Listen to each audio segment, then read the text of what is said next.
excited to welcome our presenter. Her name is Megan Shergill, and Megan is the Vice President of CDPAP Services at Community Care. Megan's goal is to promote independence to New Yorkers by providing them with the education, tools, and opportunities to enroll into CDPAP with Community Care. This is an alternative home care program for folks who have Medicaid. And this home care program emphasizes the consumer's right to be their own boss in regard to their unique home care needs. And they do this by allowing them to direct their own home care services and hire their loved ones to be their caregivers. Megan began her career in healthcare over 14 years ago, first starting as a direct support professional for individuals with special needs, providing them with physical assistance with activities of daily living within their own homes and within residential settings. After that, she transitioned into the home care industry, having served roles ranging from the scheduling coordinator and then as an operations manager, then as a director, and now ultimately to vice president of CDPAP Services. Megan studied special education at St. John's University and spends her time advocating for arguably some of the most vulnerable communities, the aging community and the special needs community. She is a fierce advocate for both. So with that said, I'm going to hand it over to Megan. Megan, do you need me to share? I think I'm able to share. Let me just take a look. Oh, actually, no. If you can provide me permission, then I can share. But Lindsay, thank you so much for that introduction. Wow, I feel like I should bow out after that. That was fantastic. But thank you everyone for joining us this evening. It's going to be a really informative, engaging conversation about CDPAP services. So you should be all set. All right, perfect.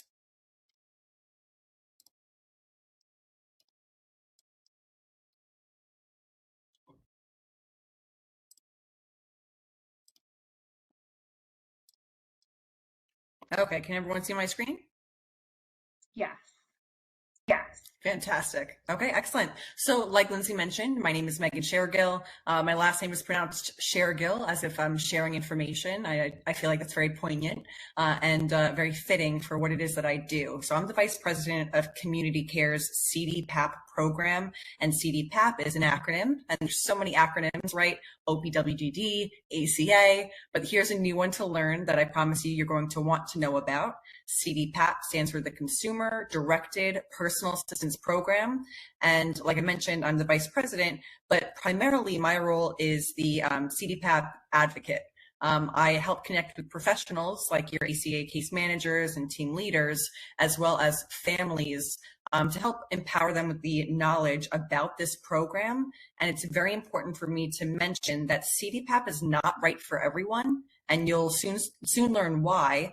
It really takes a special type of family or individual to really embrace this program. But at the very least, everyone should know that it's an option available to them. It's a choice. And you'll learn a little bit more about this program this evening. So thank you so much for joining us. So first, who are we at Community Care? So Community Care is a licensed home care agency. We actually have 5 offices throughout New York State. Our corporate headquarters is in Smithtown, Suffolk County, Long Island. We also have a Jamaica, Queens office, a White Plains office in Westchester County. We also have a Rochester office in Monroe County, and a Buffalo office in Erie County. So we are throughout New York State. So we're a licensed home care agency, meaning we provide traditional home care services like personal care attendants and home health aides. Those are certified caregivers who come into individuals' homes to assist them with different activities of daily living like grooming, dressing, bathing, toileting, etc. And that's an option available to a lot of people. But we also provide an alternative home care program known as CDPAP. And for CDPAP, we're known as a different type of entity. So we really have 2 different divisions. So it's the licensed home care division for traditional home care services. And then we're known as a fiscal intermediary, an FI, for CDPAP purposes. You may have heard of the term FI before if you're enrolled into OPWDD, self-direction. There's different FIs for self-direction services like respite, ComHab, etc. We are not that. FI is a general term, and a fiscal intermediary for CDPAP is different from an FI when compared to an FI for OPWDD. There are some organizations that are an FI for both CDPAP and self-direction, but we're not one of them. So we're just an FI for CDPAP services, again, providing services throughout virtually all of New York State. We provide services to 38 out of the 62 counties in New York State. So I like to say it's very unlikely that I can't help you. It's more likely that I can. And like I mentioned, we are community advocates. What does that mean? I do a lot of things like this. My family holds it against me because I do a lot of evening events, weekend events, holiday events, educating the community about these services. And beyond these services, we also provide companion level services, which is actually how we got our start 37 years ago. We were actually known as community care companions, providing assistance with companionship with caregivers. So we provided non-skilled, or I should say non-medical care services for individuals who are experiencing loneliness and isolation. And now we've since flourished to providing the PCA and HJ level of services, some skilled nursing services, waiver services like the Nursing Home Transition and Diversion Waiver Program and the Traumatic Brain Injury Waiver Program. But then we also provide CDPAP services. So in my role, I do a lot of panels, presentations, workshops, lunch and learns, letting people know about how these home care services interplay and complement other services that they may have, like self-direction services through OPWDD. And like Lindsay mentioned, I actually used to work as a ComHab specialist, direct care with children within their homes. I went to school to be a special education teacher, so I'm really in my element when I'm doing a presentation. But so this community, the special needs community, is really near and dear to me.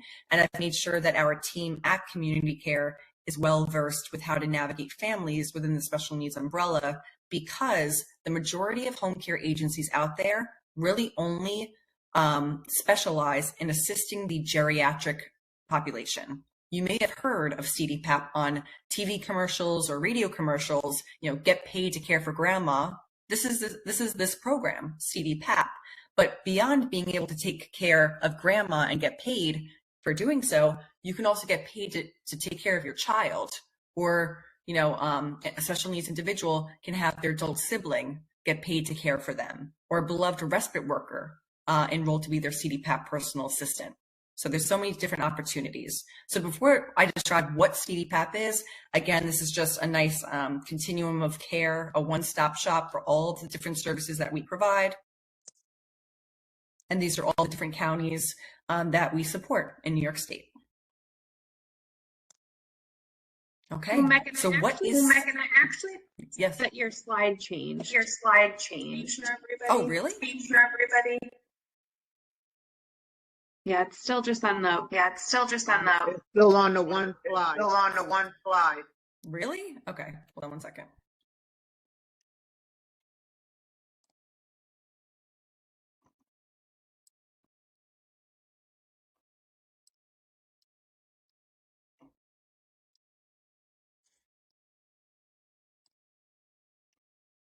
How about now? Now we see what is CD. Okay, so we'll start from there. If we have any other issues, Lindsay, if maybe you could just have the slide deck ready, and maybe we'll have you share if there's more issues. But we'll just we'll define what CDPAP is now. So the CDPAP is the Consumer Directed Personal Assistance Program. It's a free program. It's covered through New York State Medicaid, and it's for individuals who have Medicaid. And this program allows individuals to act as their own boss of their home care services. They get to choose who their caregivers are. They get to train their caregivers to their unique standards. They get to coordinate the shifts or the schedule of the caregivers, and then they get to monitor the work of their caregivers. So this is a really great program for any individual or family who wants to have a little bit more ownership and oversight over directing their care when compared to traditional home care services. And again, traditional home care services is when you call an agency and they'll send you a certified, trained caregiver who is supervised by a nurse. And that caregiver comes into the home and assists the individual with different activities of daily living, like grooming, dressing, bathing, toileting, etc. And it's the agency who is responsible for training the caregiver and supervising the caregiver. This program allows individuals to have this heightened level of responsibility, whether it be the individual receiving the care or the family directing the care, similar to self-direction, which is really why the special needs community has really embraced this program. And this is a really great option to keep people having more choice, control, independence, and autonomy in the services that they receive.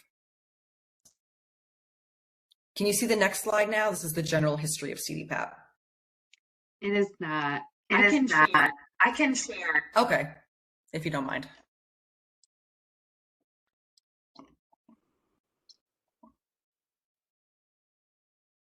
How's that look? Perfect. Thank you so much, Lindsay. Okay, so general history of CDPAP. Again, this is what makes our team the community advocates. If you call other organizations, they may not know how this program got its start, and I think it's a really interesting story. So this program is not new, even though a lot of people have interest in it now. This program's been around for over 50 years. And I see Lindsay nodding. Yeah, she gets it. It's been around for over 50 years. And this program actually originated in New York State. Hooray for New Yorkers. And since it originated in New York State, now every single state in the United States has their own version of CDPAP services. It's all just called different things. So for instance, California's program is called IHSS. It stands for In-Home Support Services, but they also call it BYOC, Bring Your Own Caregiver, which I think is so cute. And I wish ours was called that. I see you smiling, Lindsay, and I wish I could see more faces. But I love that, BYOC. We can call CDPAP BYOC if you'd like. But again, this program, CDPAP, is still heavily underutilized when compared to other states because of the lack of knowing about this program. So there actually was a rule, and I'm not sure if it's still in effect, but for the longest time, New York State Medicaid actually advised care managers, and maybe Lindsay, you can speak on this. They actually advised care managers that they weren't allowed to mention CDPAP as an option to families until the families mentioned it first, which I can't believe that was the fact. And they did that in New York State to try to reduce the amount of people enrolling into this program, thinking that it would be cost effective. But this program actually got its start in the 70s because of the Willowbrook situation that had happened. I know I can't really see a lot of faces, but who here is familiar or remembers what happened with Willowbrook? I see that one. Yep, that one woman. So just a general story. Geraldo story. Yes, Geraldo Rivera, the guy with the mustache. Back in his heyday, he was like an investigative journalist, and he went undercover to see the decrepit like living environment of those residents living at Willowbrook, and he found a lot of like abuse, neglect, and just horrible, horrendous living conditions. And because of that, New Yorkers reacted by creating this program. And so this program was created by individuals who were physically disabled. So think they have MS, they were paralyzed, they had Parkinson's, they were physically disabled, but they were still considered to be alert and oriented. And they said, I don't want another agency sending a stranger into my home. I want to try to stay out of a facility setting like Willowbrook and be able to direct my own home care services. So ever since this program started by the physically disabled community, now it's since flourished to the elderly community, which you see a lot of the TV commercials about, get paid to take care of grandma, but also the special needs community. But also on the slide, you see I mentioned pediatric, but what I really mean by that is the medically fragile community. Like think about individuals who are in the NICU and have to be discharged home into like a safe home environment. They love this program, and I'll explain why. But again, this program was created to keep people out of living in facility settings as much as possible, and it's an alternative to traditional home care services. Next slide, please, Lindsay. Okay, so what is the premise? What's the deal with CDPAP? Why do people love CDPAP? Again, people get to choose their own caregivers. They get to choose a loved one, a family member, a friend, a neighbor, a church member, etc., to be their caregiver. I always say peace of mind is priceless. And yes, a licensed home care agency can send you a certified caregiver to come into your home. But at the end of the day, that person's still a stranger. And you pray that it's a good match made in heaven. But what's better than already enrolling someone that you know, love, and trust to be your caregiver? So you can choose your own caregiver, you can train your own caregiver, and this is really great for families who want to have that oversight and responsibility of, no, I can teach them better than anyone else can. That's a good indicator that you're great for CDPAP. You get to coordinate the schedule of the caregivers as opposed to traditional home care services where it's kind of dictated to you when the shifts or the schedules have to be. And you get to also monitor the work of the caregivers. Next slide, please. Okay, so who's who in this program? Lots of different titles and roles. So the consumer-directed personal assistance program is the person receiving the services. If that person is considered to be self-directing, they can direct their own services. Then if they're alert and oriented, I should say, then they can direct their own services. If they are not considered to be alert and oriented, like maybe they have a diagnosis that they are not able to direct their own services, like Alzheimer's, dementia, autism, at whatever scale, then you can have a designated representative assigned to act as the boss in place of the consumer. So again, it's either the consumer or the designated representative who are responsible for acting as the boss, choosing who the caregivers are, training the caregivers, coordinating their shifts, and monitoring the work that they do.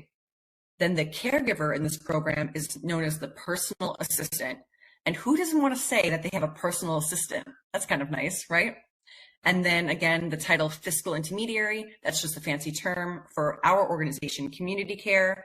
And our responsibility, because you may be wondering, well, what does the agency do if the consumer or the designated representative is the one responsible for finding the caregivers, training them, etc.? The agency acts as the back of the house payroll processor for your caregivers, because I know you don't want to process the W-4, the W-2, the IT-2104, all those tax forms, direct deposits, etc. So we help families enroll into the program, learn about the program, and process the payroll for the caregivers so that the families can act as front of the house, the directors of their own services. Next slide, please. So why do consumers and families love CDPAP?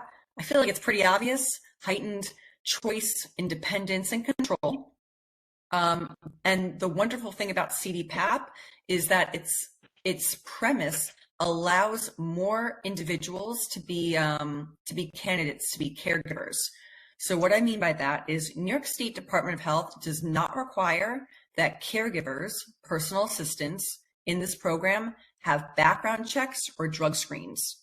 So I know a lot of people are typically paralyzed or polarized, I should say, when they hear that. What, no background checks, no drug screens? But think about families who live in rural areas, and a traditional home care agency just can't find a caregiver to get out to that person's home because it's so rural. If there's someone that they know, that family knows, loves, and trusts, that maybe has some type of criminal history record or maybe dabbles in drugs, but they still love them and trust them, they can choose, it's their responsibility, they can choose to hire them to be their caregiver. So this is a good opportunity to allow more individuals to be the caregivers, and also to provide jobs to people who, historically may have not been able to have a job because of any record that they may have. Now, the scope of practice in CDPAP is actually widened when compared to traditional home care services. So when we talk about traditional home care services, when we send a certified caregiver into the home, that home health aide or personal care attendant is only permitted to do certain activities of daily living as per New York State. So again, it's things like personal care needs, like grooming, dressing, bathing, toileting, etc. Okay, so the certified caregiver is only allowed to do that. But now listen to this. a CDPAP personal assistant, someone who's not trained by an agency and not certified, they're actually allowed to assist with some skilled nursing tasks. And usually when I can see people's faces, then their eyes get wide at this mention. So non-certified caregivers for CDPAP, they're allowed to do some skilled nursing tasks. How can that be? Well, think of it this way. If my mother goes into a rehab and then needs a safe discharge home, typically the rehab staff members, they'll teach me how to assist her with her wound dressing and wound care, medication administration, maybe her ostomy needs, feeding tube, vent, trach needs, etc., before getting her home to make sure that a member of the family knows how to care for her. In CDPAP, the premise is the same, where it's the family that trains the caregiver with how to do all these different skilled nursing needs. So think about individuals who maybe can't be discharged from a facility setting or like a nursing home or a rehab or a hospital setting because they have some of these skilled nursing needs and a traditional home care agency doesn't have nursing availability. We are in a caregiver crisis. We're in a staffing shortage throughout the nation right now.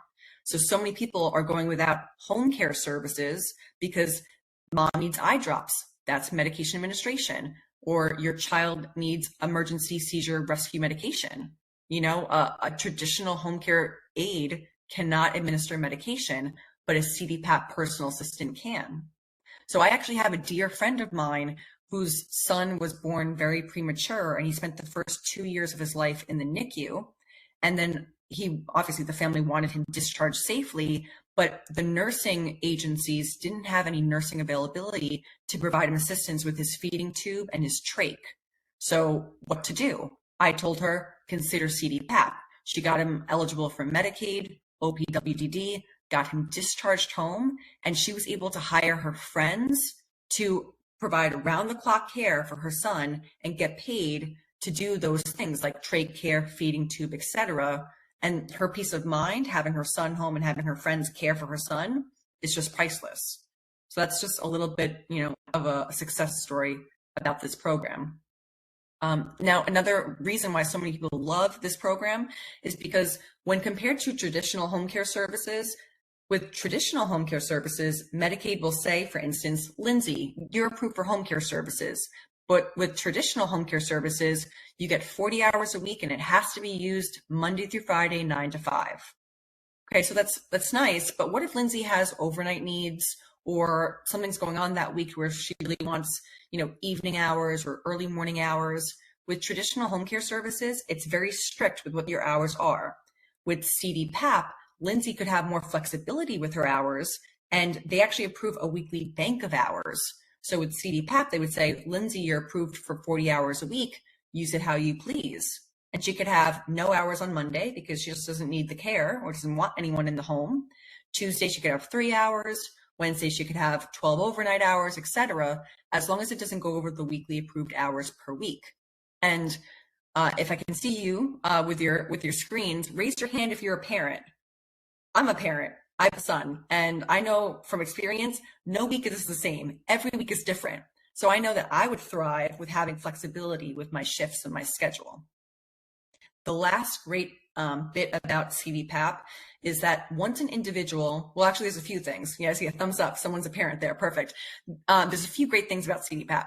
First, there's no minimum age and there's no maximum age of who can receive services. So like I mentioned, we have 2-year-olds on our program and 104-year-olds on our program, which is incredible. Think about how many people we could help if just more people knew about this program. And like I mentioned, if a 2-year-old gets these services, their parent cannot be their caregiver until that child is at least 21 years old. But in the meantime, like my friend's example, her 2-year-old son can get cared for as, having her friends be the caregivers. We have so many families where, little Johnny is 16, so he's not 21. His parent can't be the caregiver, but maybe little Johnny's adult sibling or aunt or beloved ComHab worker can enroll to be his personal assistant. Now you're reducing the amount of people coming in and out of the home, the revolving door, and hopefully you're reducing like behaviors or agitation because your loved one now sees the same person coming in and out rather than having new people come into the home. So once the child is 21 years old, then the parent or both parents can enroll to be the paid caregiver and finally get paid to do something that they're doing already. And so many families I speak with almost feel guilty for getting payment to do something that they should be doing for free. I get it. But what I say to that then is put the money that you're earning into like a rainy day fund or a savings for your loved one. Everyone's dealt a certain deck of cards. At the very least, utilize all the resources available to you, which is why the ACA team is so great about like telling you all the different resources and options available to you. Might as well lean into everything. And the great thing about this program is that it does not affect your self-direction budget. So a lot of people don't realize that there's a Medicaid home care budget, and then there's the OPWDD self-direction budget. They're two completely separate budgets. They don't interfere with one another. And you can and you should have OPWDD self-direction and CDPAP services in complement to each other. Next slide, please. So now if you're convinced that CDPAP might be a good option for you, this is how you get started. First, like I mentioned before, CDPAP is a Medicaid funded program, so you have to have Medicaid. If you or your loved one don't have Medicaid, that's okay. Connect with Lindsay, the ACA team, or myself, and we can definitely provide you with resources with how to get approved for Medicaid. After that, then you have to call an organization known as NIA, N-Y-I-A, I know another acronym, but stands for the New York Independent Assessor. And that organization's sole responsibility is to assess individuals to see if they're, one, appropriate for home care services, and two, how many hours will be approved for home care services. So people may say, what do you mean by appropriate for home care services? The first assessment that they do typically is just to make sure that it's not a hoarding situation at the home, that it's a safe environment for home care services, things like that. And then the second assessment is to see how many hours are going to get approved. So after you're satisfied with how many hours, like let's say Lindsay gets approved for 40 hours a week, then she's prompted to enroll into an FI, a fiscal intermediary. Next slide, please. So now, how to find the right CDPAP FI? I mean, come on, if you're not convinced to enroll into community care, I'm not doing my job. But still, if I like to still have the slide up here to give you the options of what to look for with a CDPAP agency, a CDPAP FI. So the first thing that you should always be on the alert for is make sure that when you're shopping around for agencies, that the agency doesn't pressure you to choose one type of service over another. So what I mean by that is if you call ABC agency and you say, I want CDPAP services, and they say, no, you're probably better for traditional home care services, they're probably saying that because they get reimbursed a higher rate for traditional services when compared to CDPAP. So you want to make sure that no one's pressuring you. And what was one of the first things I said during this presentation, not everyone's right for CDPAP services. So there will never be a time that myself or a member of my team pressures you to enroll into CDPAP, because we do have other types of services, waiver services, traditional home care services, etc. So just make sure that the choice is yours.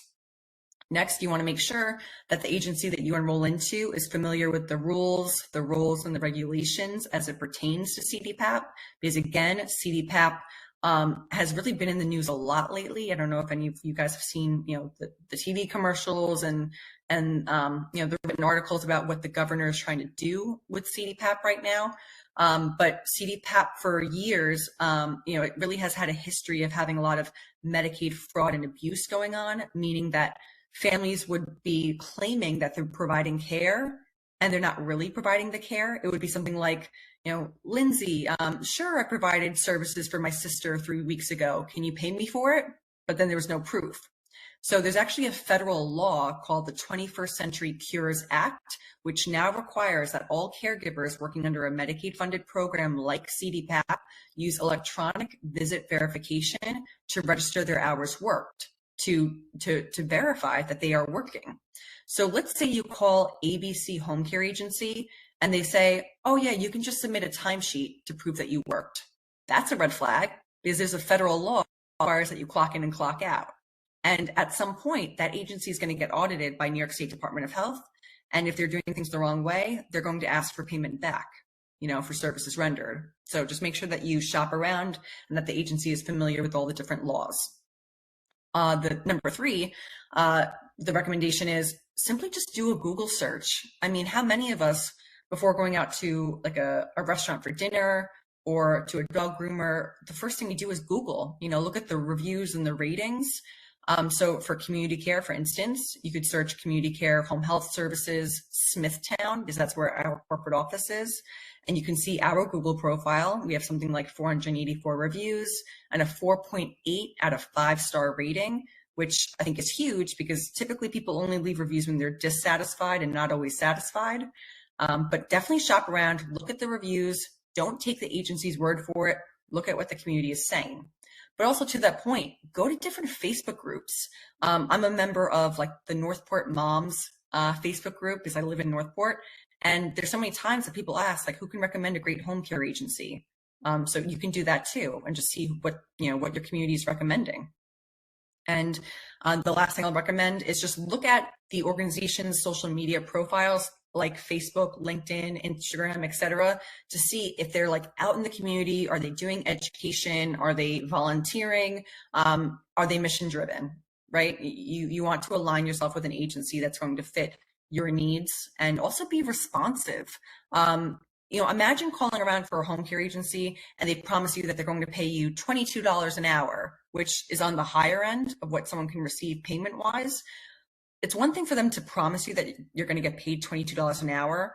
But if you look at their Google reviews and ratings, has the community said that they get paid timely and accurately, right? They can promise something, but do they actually deliver? Or do they have good customer service? Do they call you back quickly? These are all things that you really should be asking, whether it's your community or social media, when you're shopping around. Next slide, please.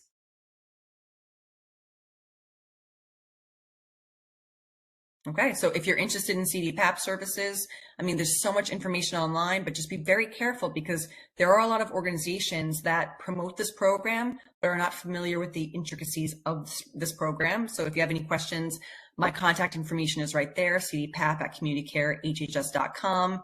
We have our toll-free number. Here are some reviews from families that we've helped and supported. And that screenshot of our Google rating is actually old. Now, like I said, we have about 484 and a 4.8 out of 5-star rating. And that's it.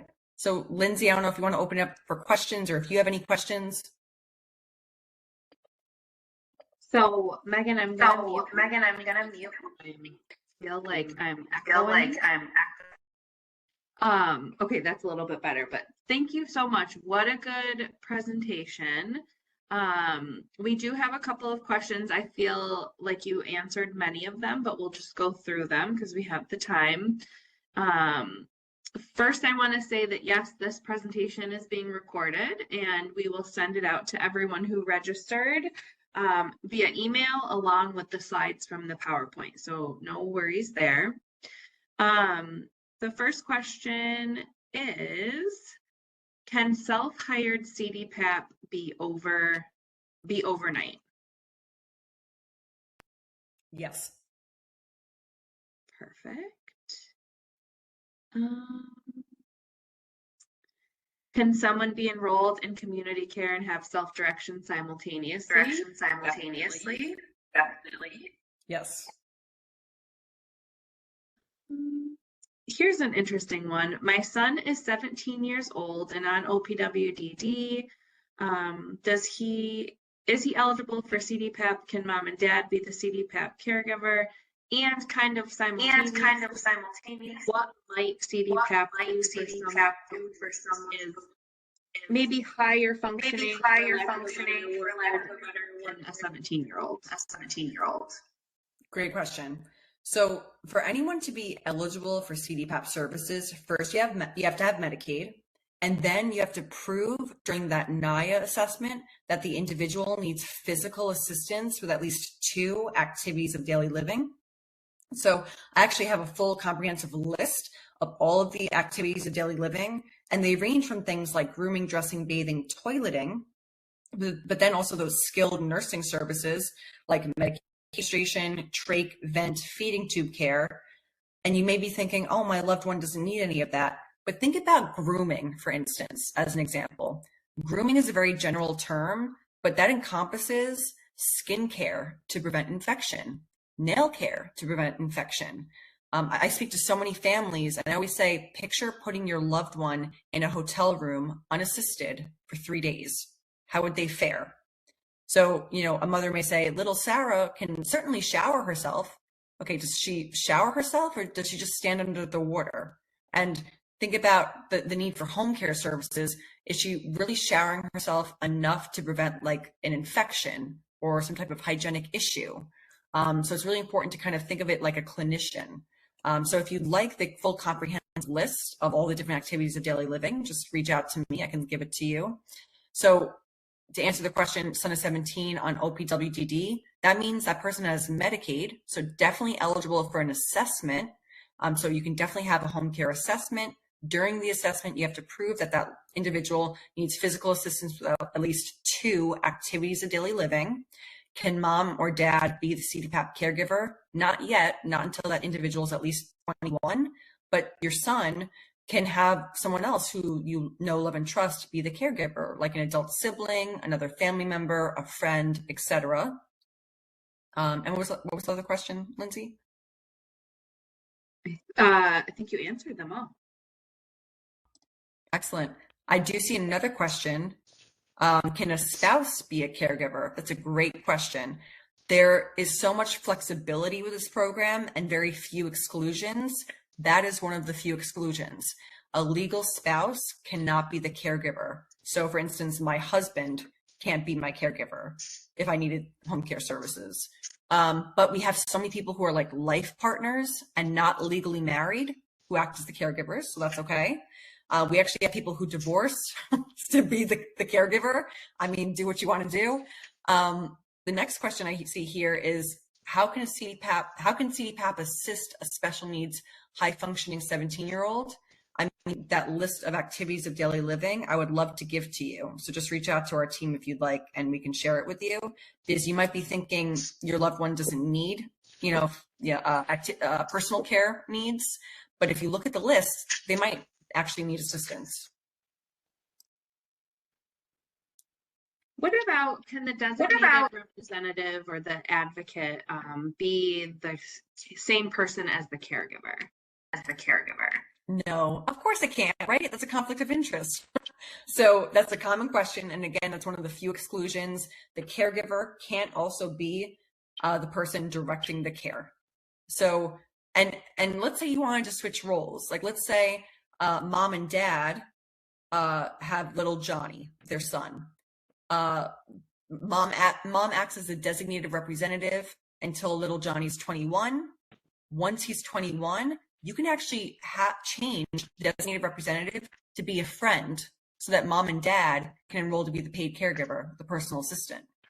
So the designated representative does not need to be a family member, doesn't need to be a healthcare proxy, doesn't need to be a power of attorney. It's just simply the person taking on the responsibility of directing the services for CDPAP specifically. All right, so I'm gonna try to pronounce this name correctly, and I'm sorry if I don't. Nisi, I'm gonna send you a request to unmute, and you should be able to accept that and then speak. Hi, good evening, everyone. And you did say it correctly, Lindsay. Thank you. I have a child, and Mondays, Wednesdays, and Fridays, he goes to OT and PT from 4:30 to 6:30. And then on Tuesdays and Thursdays, he goes to speech at a hospital setting. So I've been like shopping, like looking at some of the CDPAP programs, and a lot of them don't recognize that they do have services outside the home, because they're always saying, well, if he's at home or he has to be at home and things like that. And I'm like, no, it doesn't work like that. Like, what do I do? You find an agency that is familiar with the regulations. The whole premise of this program was to try to keep people facility settings and in their home and community-based settings. So that agency just is not familiar with, the technicality of this program. So for instance, individuals enrolled into community care, we do allow them to provide services out within the community. It has to be realistic, of course. You can't live in Suffolk County and all of a sudden be in Buffalo without giving us notice and getting approved from your manager, right? But yes, that's definitely, it should be approved. So I definitely recommend shopping around. Do you have any in the New York City area? Because I live in the Bronx, but most of his therapies are either in Harlem, New York, or lower Manhattan, like going towards like the Brooklyn Bridge area.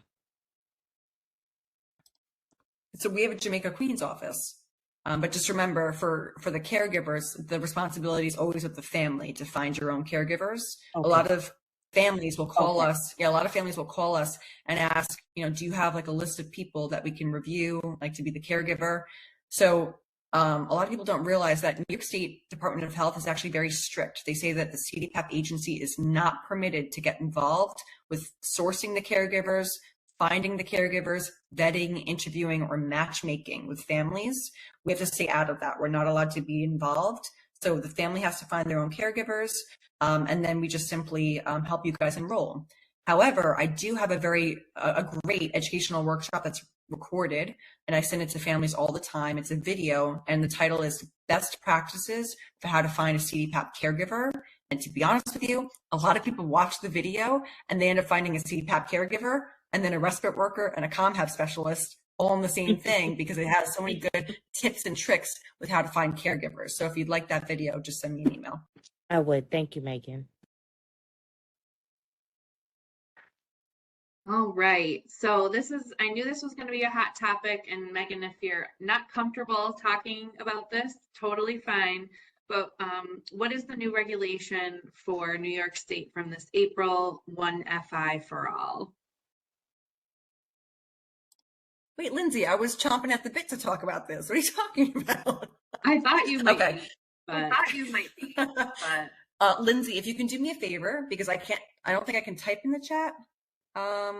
If you can write in the chat, there's a website. It's called protecthomecare.org. And that's a really great website to explain what's happening right now with the government. So remember, this is a program that was created on a foundation of choice and independence back in the 1970s. Okay. Now, a few months ago, Governor Hochul, literally at like 5 p.m. on a Friday, we started hearing whispers that the governor was trying to make changes with CDPAP. And we didn't become too alarmed because, to be honest with you, this has happened 2 other times in the past 4 years and nothing came to fruition.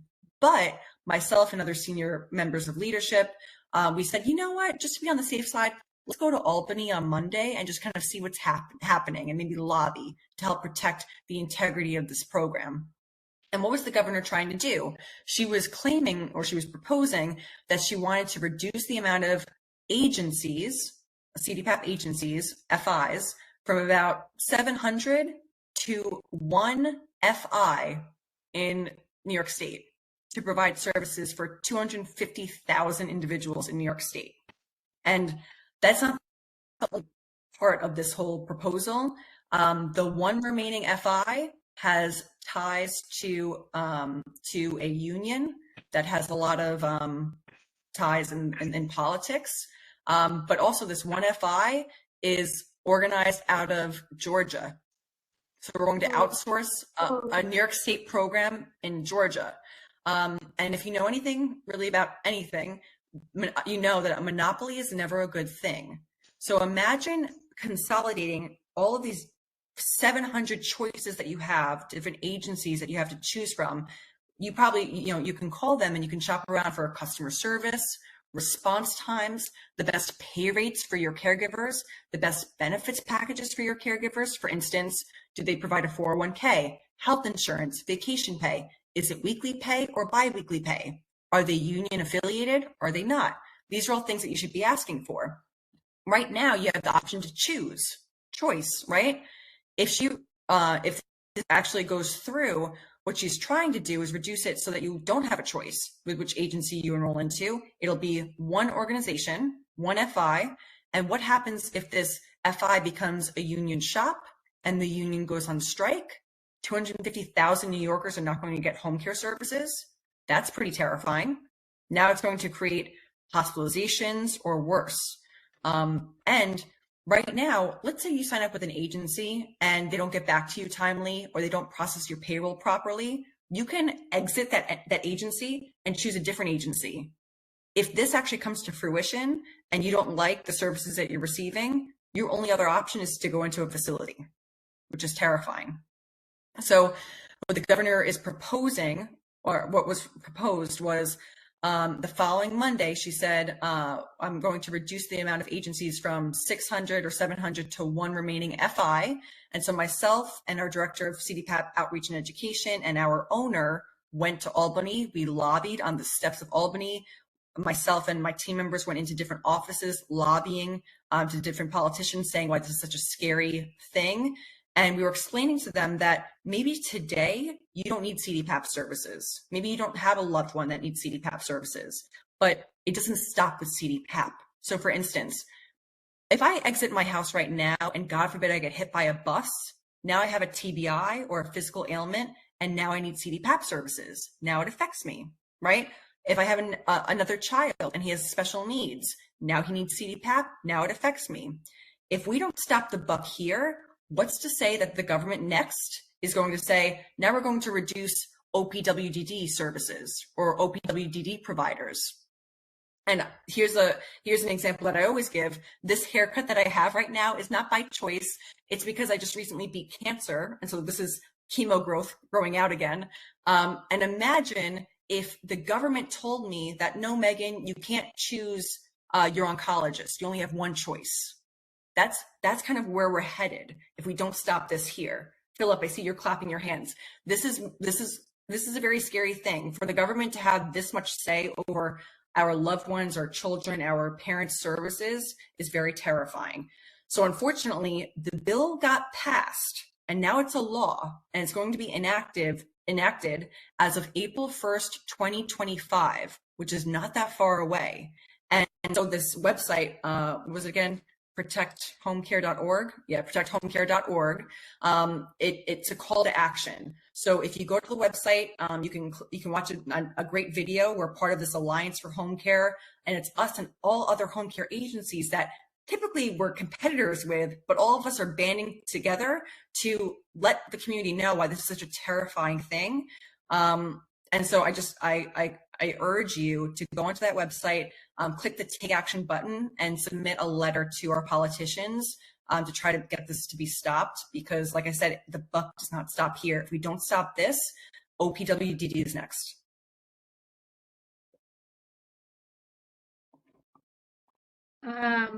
Okay.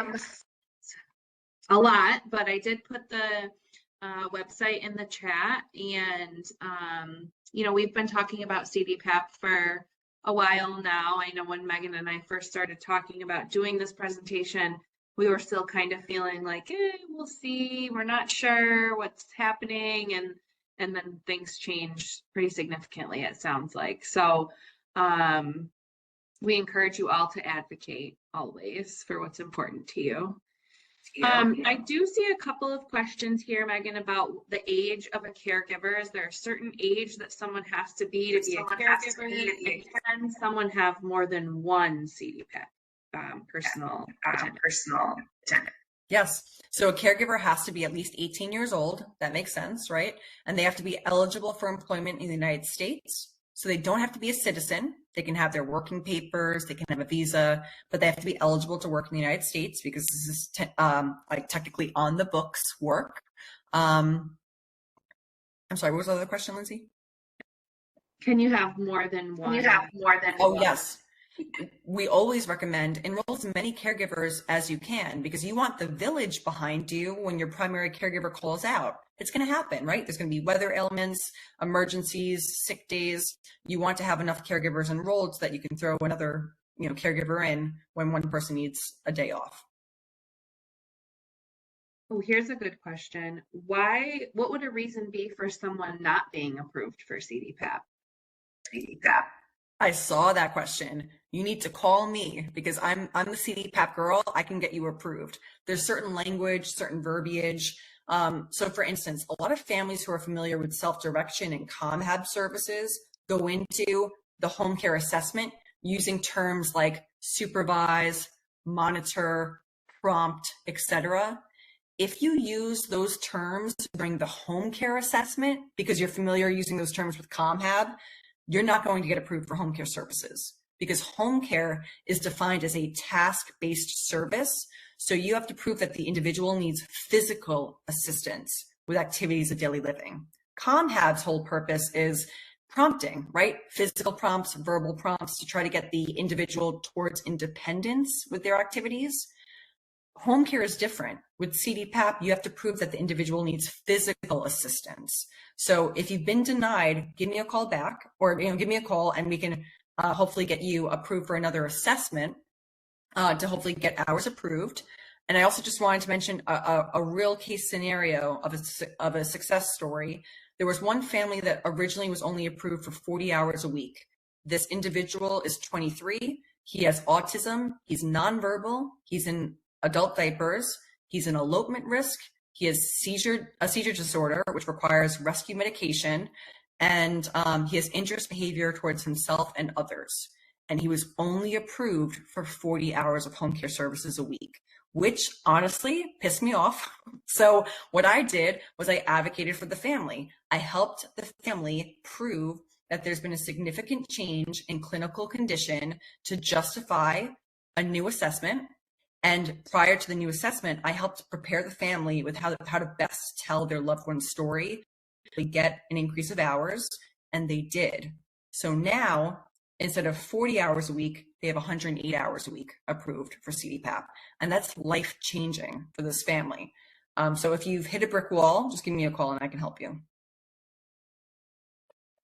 And I do just want to give, I know it's 7 o'clock and I want to be respectful of everyone's time, but I do just want to give a plug that if you have questions about CDPAP after today's presentation or concerns about CDPAP or something's not going right, you can always reach out to your care manager. You can always reach out to us. We can connect with Megan since she's obviously the subject matter expert. So please don't feel discouraged if we didn't get to your question today. You can always reach out and ask again. And we will, within a couple of days, our marketing team likes to edit these videos because they are posted on YouTube. So the marketing team will edit it and then we will send it out to everyone who registered along with the PowerPoints. And actually, Megan, if you want to send me that list of activities of daily living, if you're comfortable with that, I can just send that with the follow-up email. And yeah, we'll talk with you all. Yes. Definitely. I'll send you the slide deck. I'll send you the activities of daily living list.